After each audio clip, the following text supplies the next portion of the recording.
is a town. In that town, there is one barber. And this barber has a rule. He shaves all those who do not shave themselves. And only those. So the question is, who shaves the barber?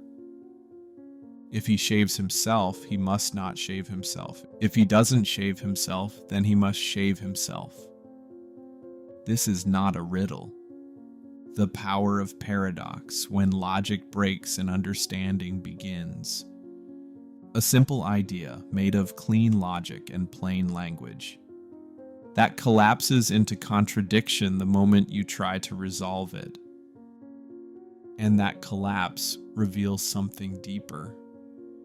In philosophy, a paradox isn't just a curiosity, it's a signal, an echo from the boundaries of reason. It marks the edge where logic fractures and certainty blurs. Where two roads meet, each insisting it's the only way forward, but both leading you in circles. A paradox is a mirror held up to thought itself. It shows us not just what we don't know, but what we can't know. At least not with the tools we currently have. Take the liar paradox. A sentence that reads, "This statement is false." If it's true, then it must be false. And if it's false, then it must be true. There's no stable ground to stand on, only oscillation, an infinite loop inside a single line of language.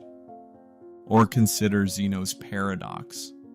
To cross a room, you must first walk halfway, then half of what remains, then half again.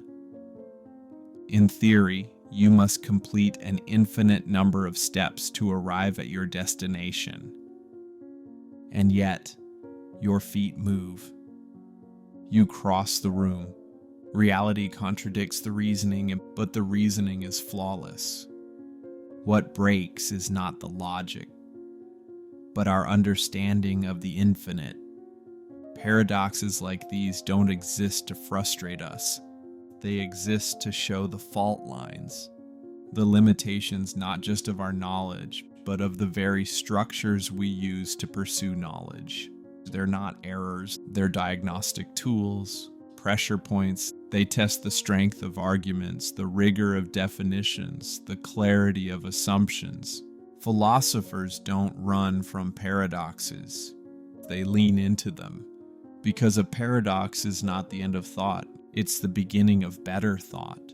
It tells you, there's something here you're missing.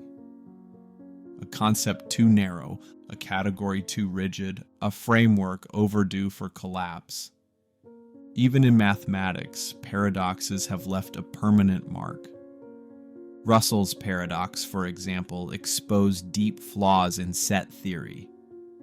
The basic system used to describe collections of things. It asked, what if there's a set that contains all sets that don't contain themselves? Does it contain itself? And again, the loop begins. That paradox didn't just confuse logicians. It redefined mathematics. It forced the creation of new systems, new rules, a more precise architecture for abstract thought. And in physics, paradoxes are often the first sparks of revolution. Schrödinger's cat is alive and dead. A particle behaves as a wave until observed. Information disappears in black holes, or maybe it doesn't. Each paradox is a knot in our understanding, and untying that knot can lead to entirely new theories of time, space, and reality. But perhaps the greatest power of paradox lies not in formal theory, but in how it rewires the mind. We live in a world that loves clean answers, one or the other, true or false, this or that. Paradox says, what if it's both? What if the contradiction is not a flaw in the thought, but a clue that our categories are too simple for what the universe actually is? In the future, paradox may become more than just a tool of human philosophers. Imagine artificial minds, not bound by binary logic, but trained to navigate contradiction as a native terrain. Minds that don't crash at paradox, but stabilize within it. They could simulate not just possibilities, but impossibilities. They might develop languages that hold opposing truths in simultaneous expression, or process meaning through dimensions where contradiction is a feature, not a bug. Imagine science conducted not in pursuit of the final answer, but in cultivation of more beautiful paradoxes, theories that don't resolve, but resonate. Knowledge that expands not by narrowing down, but by embracing the tension between what can be known and what must remain open.